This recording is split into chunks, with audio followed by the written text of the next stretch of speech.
Assalamualaikum warahmatullahi wabarakatuh. Nama saya Uswatun Hasanah, NIM E 2019-2316. Saya pemateri pertama yang akan menjelaskan tentang pemungutan suara. Baik, teori pemungutan suara.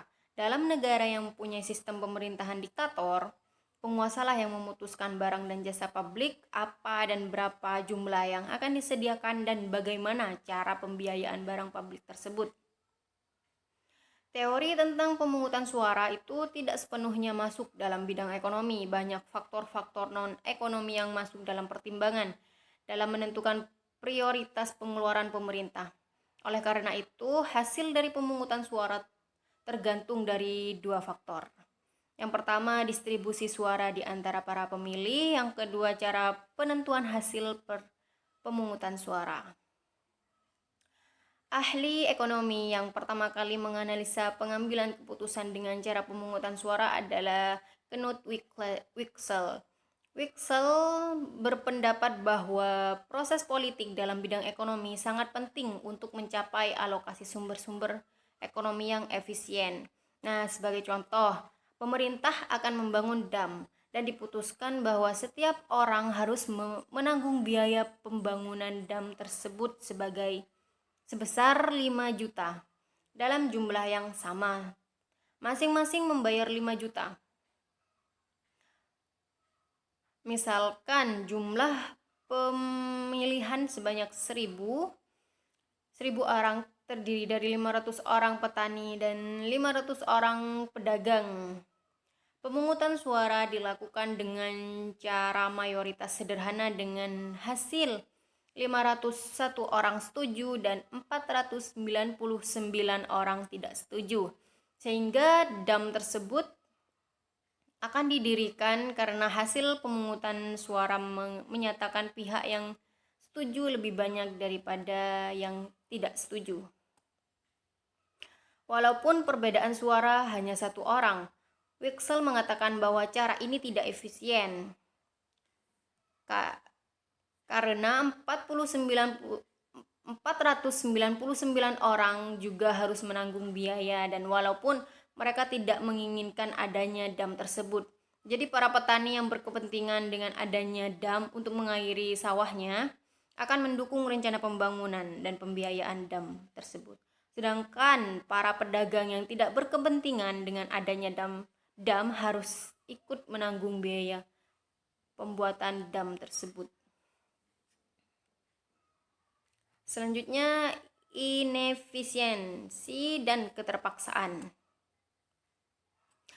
Dalam pemungutan suara, dengan sistem mayoritas sederhana terdapat kemungkinan suatu proyek yang dilaksanakan merupakan proyek yang tidak efisien dan beberapa orang dipaksa untuk menerima proyek tersebut walaupun mereka memperoleh manfaat yang sangat kecil dari proyek tersebut sebagai terdapat dalam tabel ini ya.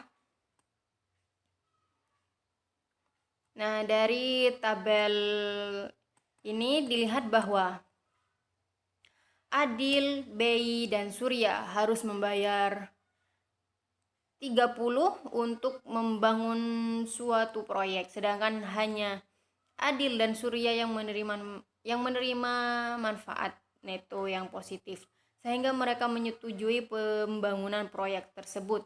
Sebaliknya, Surya hanya menerima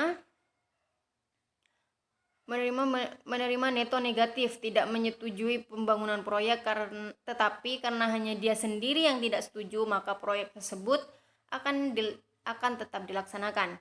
Proyek tersebut hanya memberikan manfaat sebesar 28, sedangkan biayanya sebesar 30. Sehingga proyek tersebut sebenarnya secara total tidaklah efisien. Orang yang setuju menerima manfaat bersih sebesar 6, sedangkan manfaat neto bagi yang tidak setuju sebesar minus 8, sehingga yang memperoleh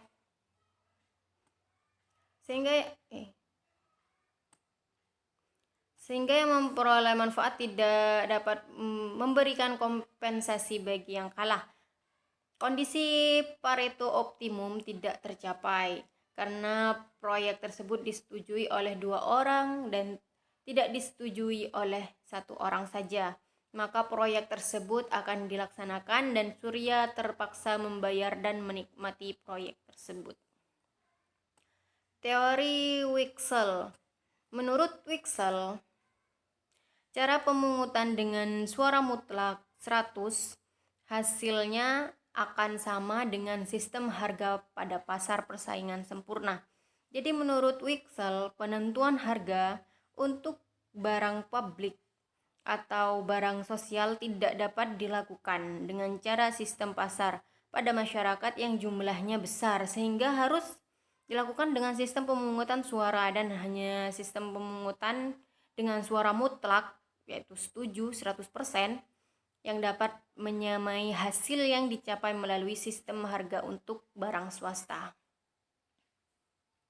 Nah, Wicksell menyadari juga bahwa cara pemungutan dengan suara mutlak akan menghambat pelaksanaan perekonomian karena sangat sulit memperoleh suara bulat dalam suatu pemungutan suara.